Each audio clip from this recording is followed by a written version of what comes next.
Welcome, everybody, to the best betting show ever, the financial show that makes you money using sports as its backdrop. I'm Lawrence Presman, Art DiCesare joining us, Joe Raineri, like always.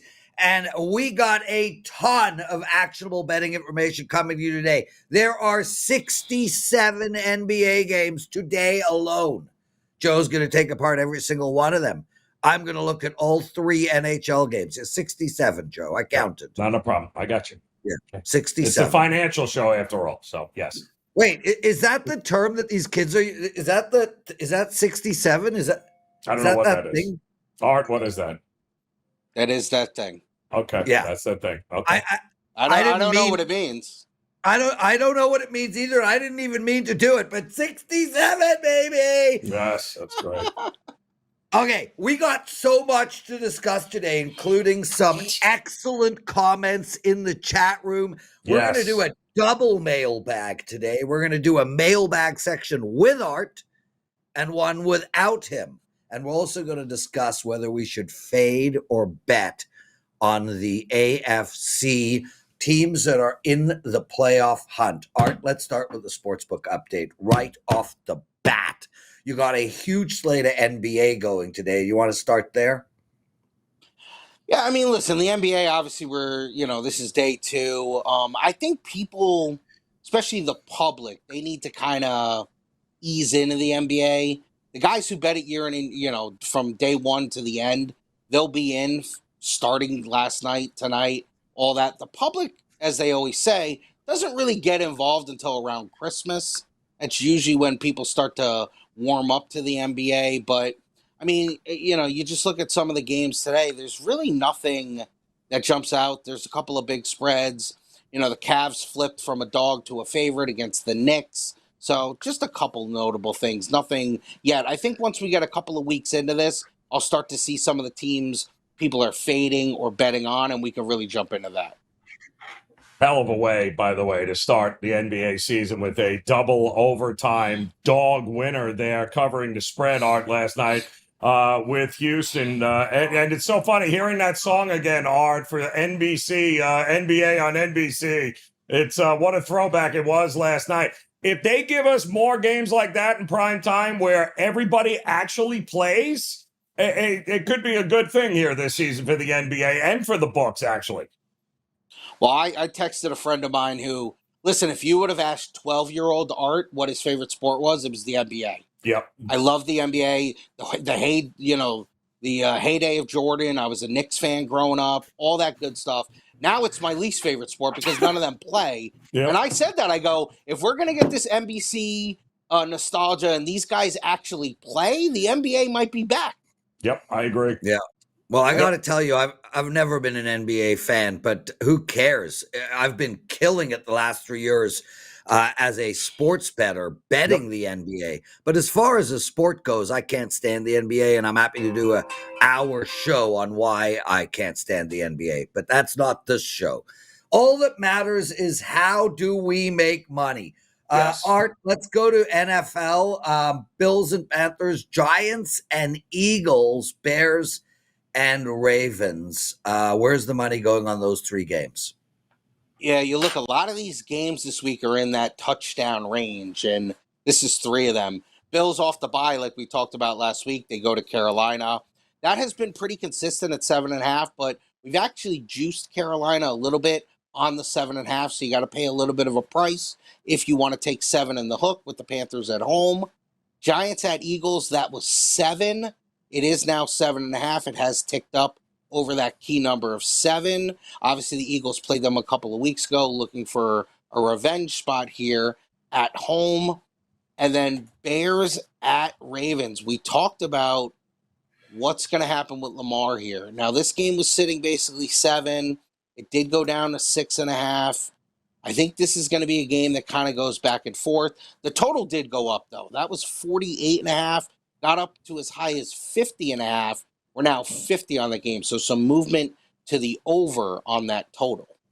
Well, let me ask you, Art, because you're right. I mean, I counted 9 of the 13 games when they opened were at least, laying 6 or more points. And even those are starting to go up. this feels like the mother of all weeks for teasers, given these prices that we got here. It looks like they're across the board, Art. There's going to be a lot of teaser liability for the books this week, I'm guessing. There's going to be a ton. And I mean, rarely do games land one, but, with a lot of these games, maybe it's 7.5 and people doing 6-point teasers.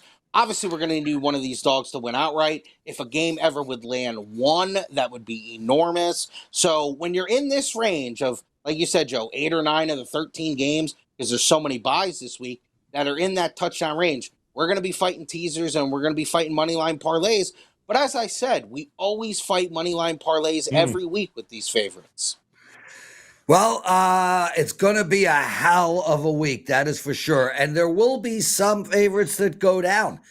Let's figure out which ones on tomorrow's show. Let's keep going on the Sportsbook update. College football, LSU at A&M, Michigan at Michigan State. I think Michigan State just kicked a field goal right now, like this very second. And Oregon, which, by the way, had a Grateful Dead Day recently. Congratulations to them. Smart University at Wisconsin. So where's the money going in these 3 games, Art?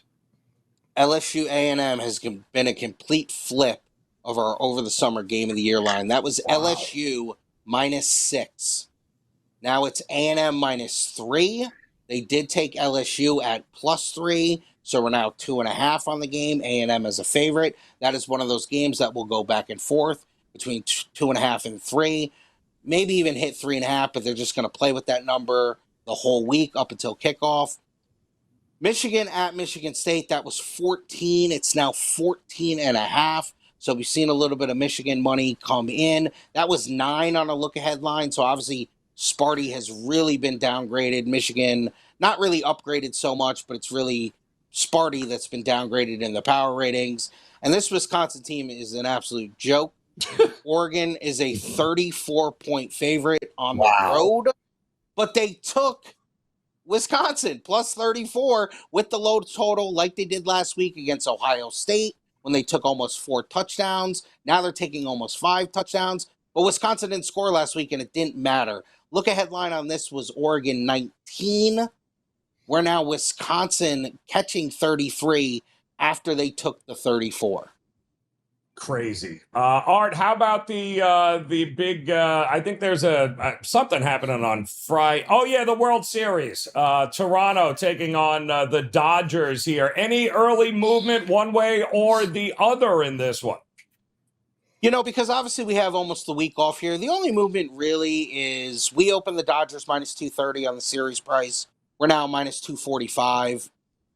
We might even go a little bit higher. And the real reason for that is right now in the future book, we do really well in Toronto and we do not do so well on the Dodgers. So we actually have some room to work with this price and might even go up a little bit, entice some Toronto. It's just kind of one of those things where we can work a little bit here. Now, once we get to Friday and it is game 1, I'll be able to give a little bit more of an insight on what are they betting for exact series price? What are they betting for World Series MVP? I'll be able to give a little bit more layout as they've bet through the week. But really, that's the big move from -230 up to -245. Wow. Art DiCesare, I want to jump in here and just stay on baseball for a second.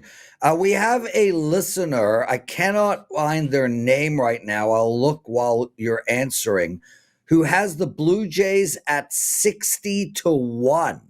Woo!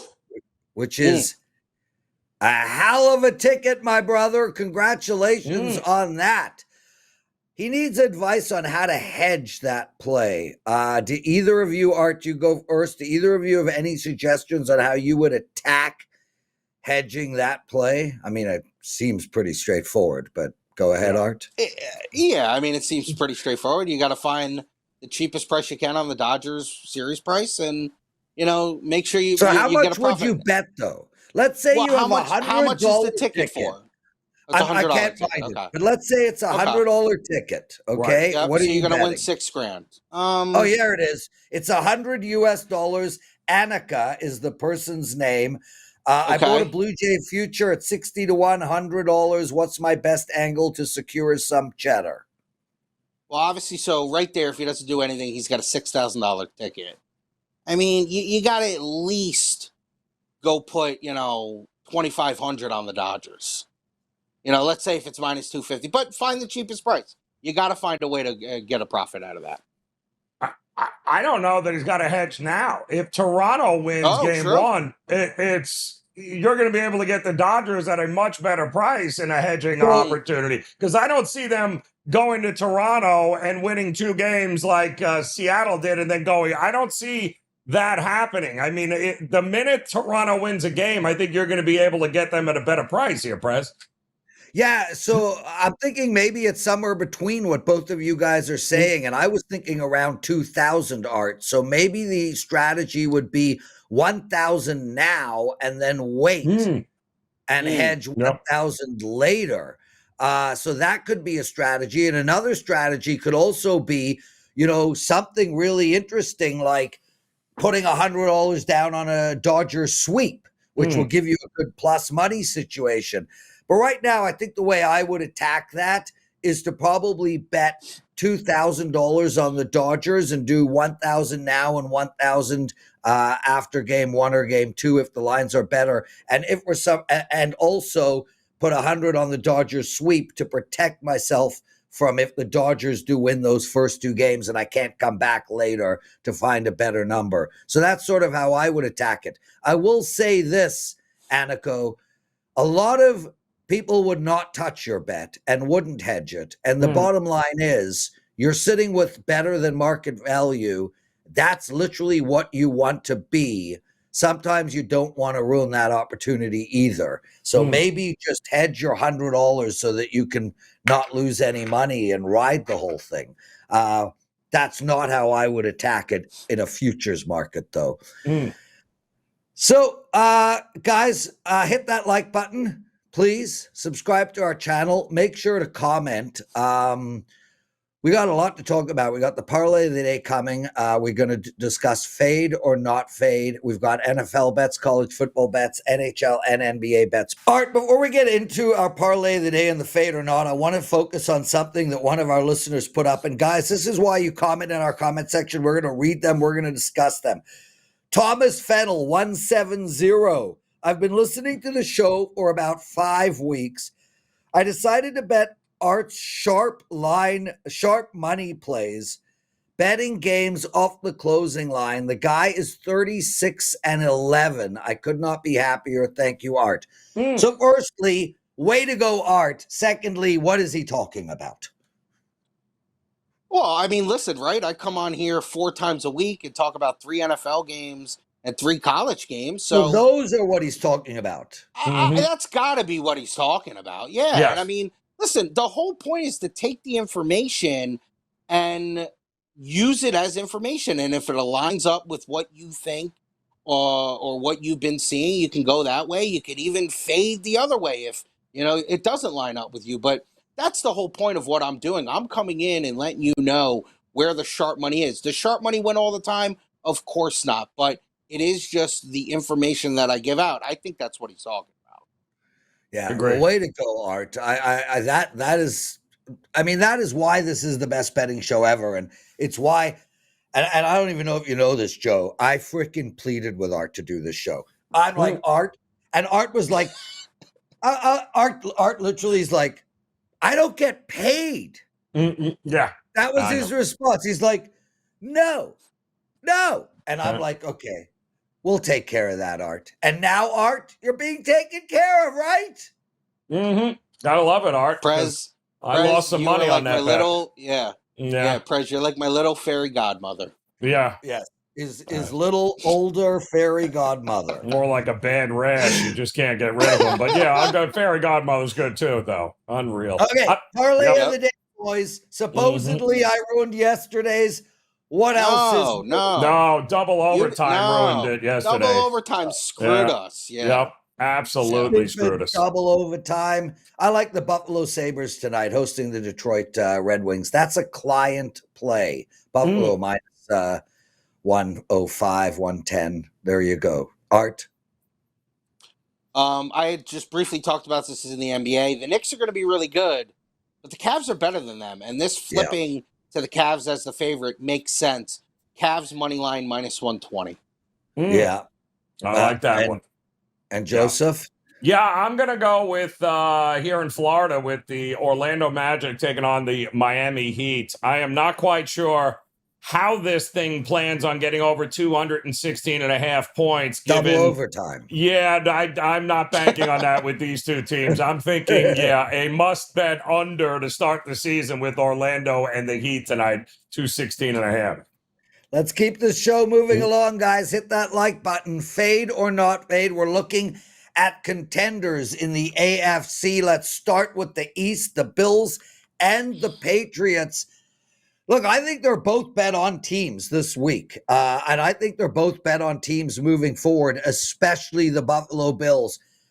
We've seen this play out year in, year out. Buffalo and Philadelphia, they have their moments where they look bad. Then Buffalo has a bye and they come out and they beat teams by 17 to 20 points every week.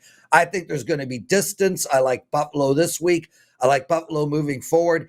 And New England is a team on the rise. This is a team I'm going to be looking to bet as well. With that said, I am not going to bet them with a hook coming this week. Art? Yeah, I feel the same. I think both are, bet on teams moving forward. Buffalo coming out of the bye, really got to get a lot healthier on defense. We know that. They are starting to get some guys back. I would be a little weary of them on the road this week, laying 7.5, but I think moving forward, Buffalo definitely a good spot. And New England, too. I mean, listen, New England's got a chance to maybe be one of the best teams in the AFC that we didn't think could be. Joe?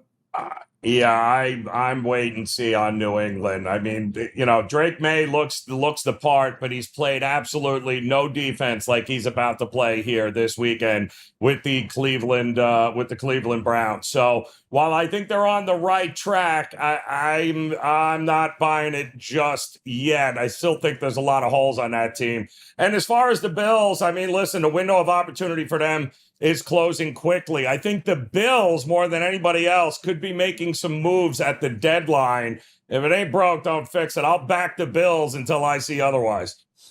And DeAndre Hopkins or somebody. I mean, probably not him. They got to get somebody.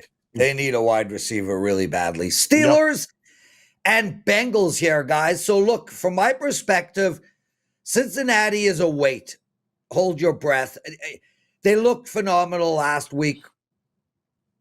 Phenomenal. I wouldn't call it that. They won last week. But Joe Flacco is not somebody that I could sit here and say, I'm going to back this team moving forward. This is an inconsistent quarterback, a defense that is struggling. I do think they get it done against the Jets. They'll likely be my survivor pick, but I don't know if I can get there on the number. And Pittsburgh is a team I'm looking to bet against right now. Art? Yeah, honestly, both teams I want to wait on, especially Cincinnati. Yeah. You hit it, the quarterback situation, who really knows? But you're right, this week's a great spot for them. And I'll say this, you mentioned Survivor. Cincinnati will probably be the most popular tease and moneyline parlay in everybody's leg this week because everybody's going to try to fade the Jets. Joe?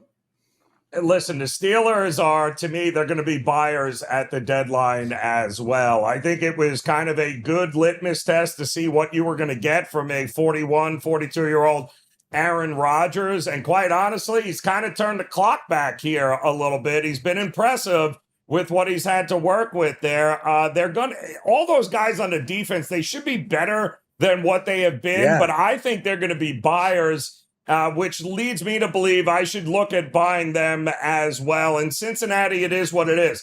They have to do anything and everything to remain relevant until the end of November, and hopefully Joe Burrow will be back. So I think pick your spots with Cincinnati because I think Flacco is the right guy at the right time, given those receivers and assets they have there, those playmakers. But I pick your spots with Cincinnati. Definitely the best position Flacco has found himself in since he left Baltimore. That's for sure. And look, T. Higgs and Chase. I mean, he's got weapons right now. Interesting. The most interesting thing about the Cincinnati Pittsburgh game last week was Pittsburgh came in 5 sacks 3 games in a row. They only sacked Joe twice. Is that a sign of Cincinnati's O-line turning it around, or is that a sign of Pittsburgh's defense just really not being as good as we expected? Either of you? What do you think, It's Art? probably a veteran quarterback knowing to get the ball out. Yeah. Getting it in the right spot, getting it out of his hands, knowing the plays, knowing the league, making the throws. Get it to your guys. And they have figured out a sense of a running game with Chase Brown, which is huge. I think that, the more confidence they get, the better it is. But it's not the offense I'm worried about. It's that defense still sucks, and they can't stop a nosebleed. So that's the problem with Cincinnati. Good thing they're playing Justin Fields. The Colts and the Jaguars. Guys, out of the blue, this Indianapolis Colts team looks like one of the best teams in the league. Their O-line against the Chargers was spectacular. For however good Jonathan Taylor is, and yes, he is one of the best, that O-line created holes like I've never seen before. I think this Indianapolis Colts team is a bet on team moving forward. I'm not touching them at -14 this week. And the Jags are a team that I think we might need to fade. Art? I'm with you, Prez. Colts are clearly one of the best teams in the league. I think maybe you're going to start paying a Colts tax because they blow everybody out. I mean, every week they just murder teams. And their loss. Yeah. And their only loss was when the wide receiver dropped the ball in a touchback. No doubt about it, 100%. And Jacksonville, that performance in London going into their bye was, I don't even know what that was. I know the Rams are a really good team, one of the better teams in the league, but I'm with you. I think after the really good start for Jacksonville, now they're starting to go the other way. It's now time to fade them. Joe? Well, Jacksonville, to me, was the perfect time to fade them was this last couple of weeks because the market was getting way too high on them. They should have lost to Cincinnati, by the way, in week 2, if it wasn't for that ridiculousness there. To me, Jacksonville is going to have this up and down season with Liam Cohn as the coach until they can figure some things out there. As far as the Colts go, listen, they are with the real deal offensively. They have a very, very good, potent offense. The problem for them is going to be defense. They can't get to the pass. They have no pass rush. They need help in the secondary. But they are not a team in the history here that has gone out and made necessary moves during the season. So what you see is what you might get, and I think that defense could do them in. Well, it's going to be interesting to watch, and what a turnaround by Danny Dimes. And as of now, he's my MVP. No. He just hasn't done enough because there's too much balance with the running back. Comeback player of the year? Comeback player of the year? Comeback player of the but I hate comeback. Comeback player of the year is like, I had cancer and then I came back and I took a snap. Like I don't like what do we go with? You were shit last year, so this is an award for all shit players last year. Whoever shit is slightly better wins the you were shit but not shit anymore. Correct. But kind of shit. Anyway. It's a good award for him. Yeah. It's like you, Prez. You're comeback player of the year here on this show, Art said. Well, the odds are pretty good. It's the one award that we don't book. Exactly, really? Art. Exactly. There you go. How can you book that award? It makes no sense. Christian McCaffrey right now is being talked about as comeback player. How is Christian McCaffrey a comeback player? Like, come on. Exactly. It's ridiculous. Yeah. Well, why wouldn't Rashid Rice be the comeback player of exactly. Season? Yeah, right. Exactly. Yep. Broncos, Chargers, Chiefs. Which one is winning the division? Let's go down them real quick. Broncos are a fade team for me moving forward. This team is nowhere near as good as their record. Their defense is nowhere near as good as we expected. And Bo Nix is the Joe Flacco of younger people. The Chargers are a mess. And the Chiefs are playing unbelievable ball right now. So I'm going with a fade. The Chargers are Bet on this week. Hold my nose. It's who they're playing, and the Chiefs are a bet on team moving forward. Art? I think if I ranked them, I would go Chiefs, Chargers, Broncos. Start with the Broncos. They are way too inconsistent, way too Jekyll and Hyde. Yeah. The Chargers, listen, they got to get their offensive line together. Way too many injuries. But I still believe in Herbert, and I still believe in Harbaugh. And the Chiefs are the Chiefs. What's there more to say? They got Rice back. The Chiefs are they're still one of the elite teams in the league. Yeah. Joe? If we rewind the tape here on this show, I'm just saying there were a lot of people on this show that came out and be like, no, this team is a fade.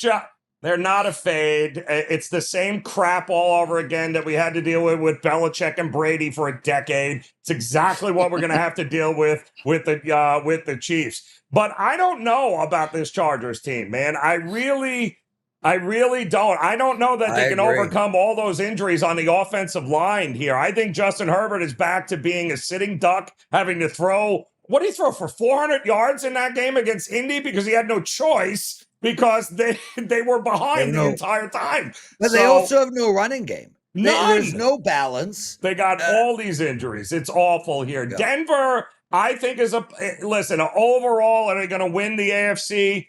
No, but I do think there are going to be opportunities to back them here over the next couple of weeks that definitely keep an eye on them, because I don't think they're not as good as their best, but they're not as bad as they've looked this year. They're somewhere in between. Yes. I think that's well said. Guys, the Chargers line is moving right now, Art. We got 3.5s almost everywhere. Real quick, are you guys, either of you, interested in the Chargers in the spot? I mean, this Minnesota team just does not look good. Well, that defense, though, against that offensive line. Right. That's the whole thing. I wouldn't lay it. Yeah. I'll still back Herbert, the better quarterback, over Carson Wentz. But and by the way, I do believe Aaron Jones will be back this week for him, too. I believe they'll have the running back back for Minnesota. So that'll help at least kind of stabilize the offensive side of things there. But what the hell was that with the Chargers defense last? I don't even know what to make of that. I really don't. No. I mean, they couldn't even tackle. It was like Indianapolis was Moses and the Chargers were the Red Sea. Yep, awful. I like the under, I think, in the Thursday night game. Awesome segment. What an amazing time with Art DiCesare. Are you kidding me? Art, what's going on at the Westgate? Oh, listen, man, we got everything going on. NBA back, college basketball will be back in a couple of weeks. So listen, obviously we'll keep grinding away on these games every day. We'll have a lot more to talk about tomorrow, and I'll see you boys in the morning. Boom. There you go. Art DiCesare, everyone. Joe, lots still to do. 5 segments left. We're going to go through our NFL best bets, 1 each. We got our college football best bets, 1 each. I'll go through all 3 NHL games. Joe will attempt in a 2-minute period to take apart the 67 NBA games. And I don't even understand that thing, but I'm so uncool these days, dude. I have totally realized that cool has left the building. Joe, let's take care of some business before we get into the NFL and college football best bets. NBA today, I got my first NBA play up for the season. My NBA record has been outstanding the last 3 years, Joe. Literally, I'm one of the top NBA experts at WagerTalk.com in the last 3 years. I'm over 100 units of profit over that time period. I had a winning season last year, the year before, and the year before that. We start tonight. I've got 1 NBA play. I've also got 3 NHL bets. So you can find that all over at WagerTalk.com. What do you got going, brother? Prez, I got a game originally that I was going to make a top play at 4% in college football, but the more I looked at it, the more it has to be a 5% best bet. So that's why I made it, and it is up and it is ready to roll there over at WagerTalk. Kennesaw State got it done for us again last night. Kudos. And we cashed a hell of a way to start the NBA season, right? We had the points +7 in Houston last night and got it done there. So I've got another NBA play today, and I'll be posting my Major League Baseball strategy, as well as our first big bet for the World Series a little bit later as well. There we go. Cool. Joe, let's go, man. Let's turn our attention to the NFL best bets. One best bet each. 1 minute each. Cue the clock, and I'm taking the Tampa Bay Buccaneers -4. This is both a play on Tampa Bay and a play against New Orleans. Let's start with Tampa Bay, coming off of one of the most embarrassing losses of Baker Mayfield and the Tampa Bay Buccaneers' career together. They could not get going in Detroit, 24-9. And if you watch that game, it was predominantly because Baker was out of sync. He was overthrowing and underthrowing receivers, and that's not something that regularly happens.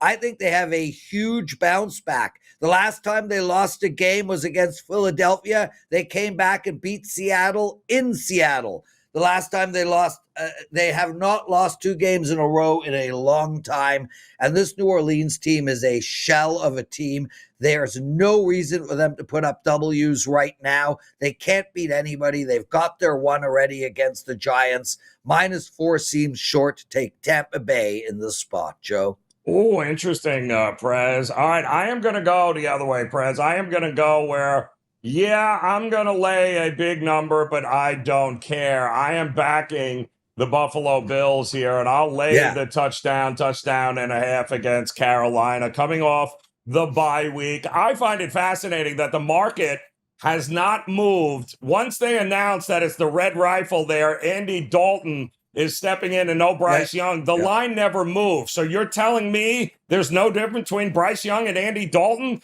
I don't think so. I think it's completely mispriced. I think the Bills should be a little bit higher. And I don't think coming off of that loss a couple of weeks ago against New England, they're going to be in any mood to play with their food here. And I don't think they will. I think they'll handle business. They'll keep their foot on the gas and they will win, Prez, by double digits. I'll lay it with the Buffalo Bills in this one. Joe, I really like them in the first half. Let's turn our attention to college football best bets and cue that clock. I'm going with Louisville here, Joe. -25.5 against Boston College. And let's start with this Boston College team. This team isn't just bad. They are getting progressively worse. They're on a 5-game losing streak. All 5 they lost against the spread. They are 20 points worse than the average team in college football over their last 3 games. They just switched quarterbacks. That didn't matter. Their offense is broken. They're averaging 8.5 points per game. 8.5 points per game. They've only faced 2 good defenses, and now that dumpster fire has to go on the road and face a Louisville defense that is legit nasty. This unit is allowing 4.6 yards per play against real competition. Boston College might be lucky to get the 0.6 in that situation. This is going to be a total blowout. I wouldn't be surprised if they win by 35 or more. Take Louisville.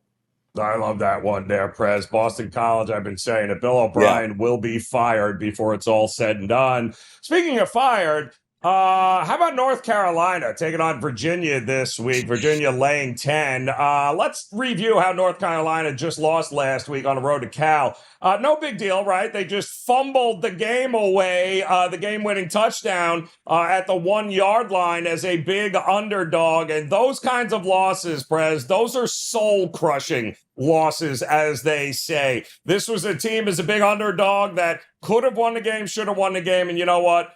Didn't. That means they are very likely to lose that game twice. And it starts with a Virginia team who is dropping 35 points a game on very similar bad competition like North Carolina. You want to talk about blowout, Prez? Virginia will drop 40-plus points on this North Carolina team. I don't think it's going to be close. I'll lay it with Virginia. Yeah, speaking of laying it, Bill Belichick just... He doesn't feel like a guy who should be coaching kids. He feels like a guy who makes kids cry. Right. Yes, good point, Prez. That's exactly NHL rundown. Like. Exactly. NHL rundown, my brother. 3 games today. Minnesota going into New Jersey.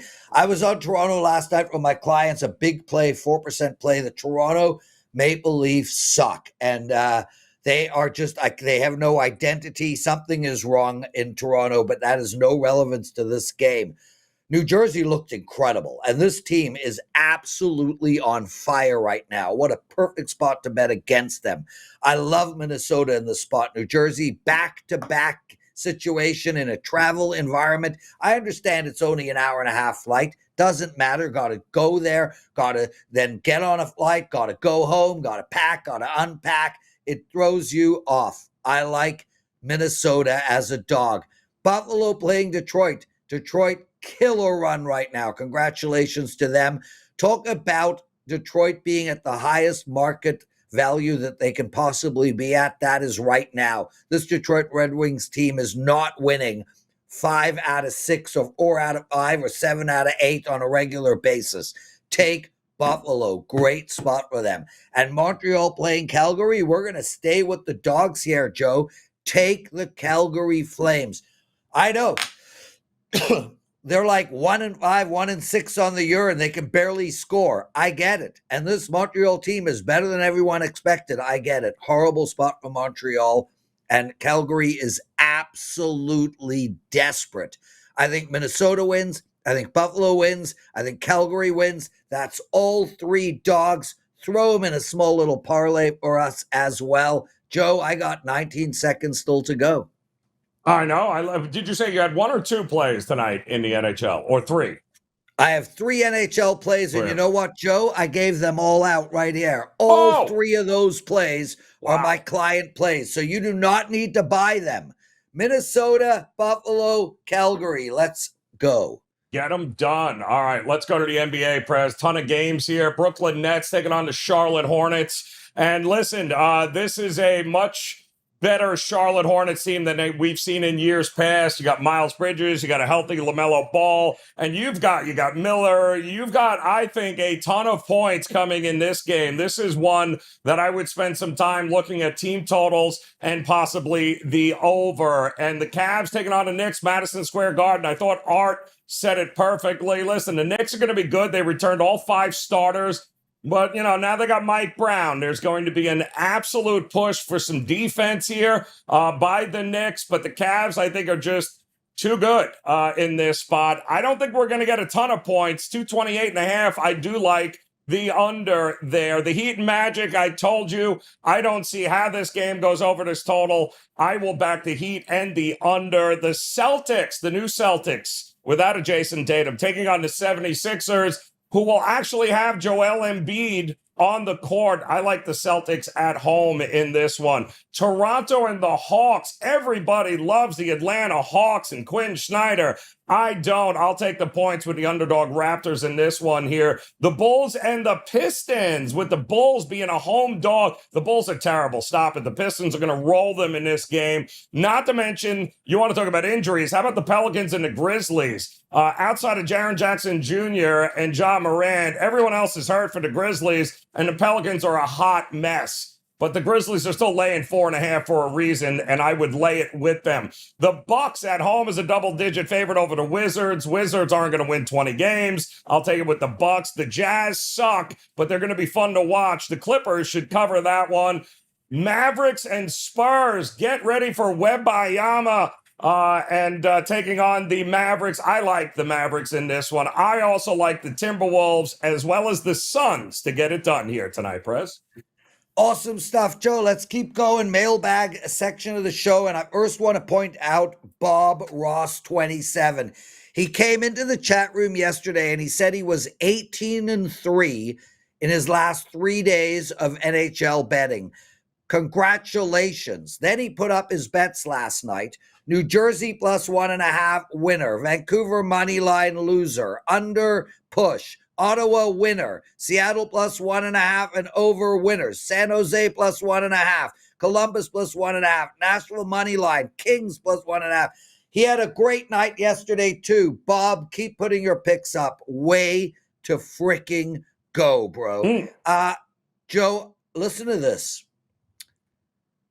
This is one of my favorite remarks ever from Pat.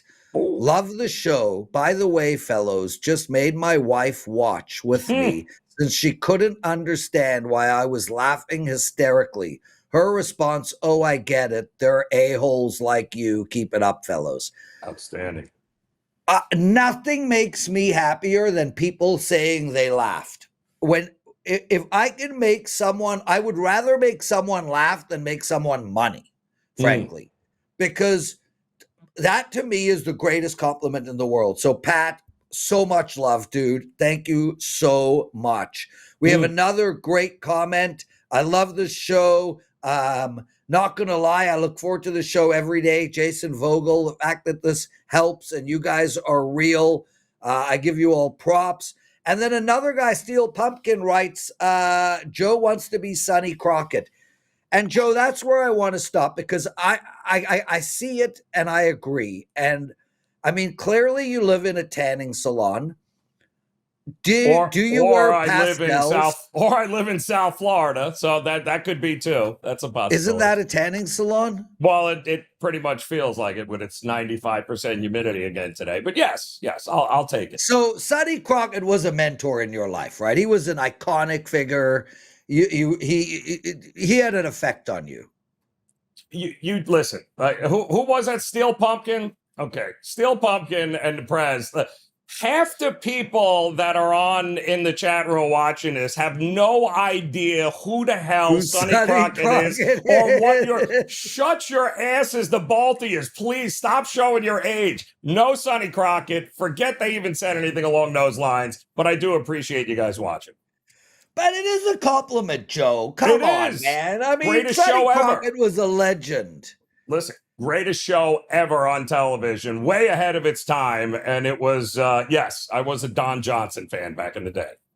I think 24 was the greatest show on television for it being ahead of its time. Well, yeah, Sonny Crockett was the 80s. So, I mean, Miami Vice was the 80s. And it was way ahead of its time. I mean, I could just see and the heat is on.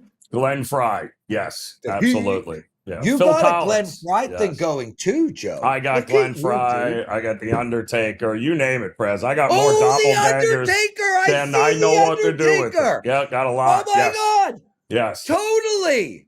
Great. We got to use that, Joe. We got to do the Undertaker pick of the day. Love it. Love it. Okay. What is it today? Give me a pick. Undertaker pick of the day. The Miami Heat getting 8.5 points. See you tomorrow, my brother.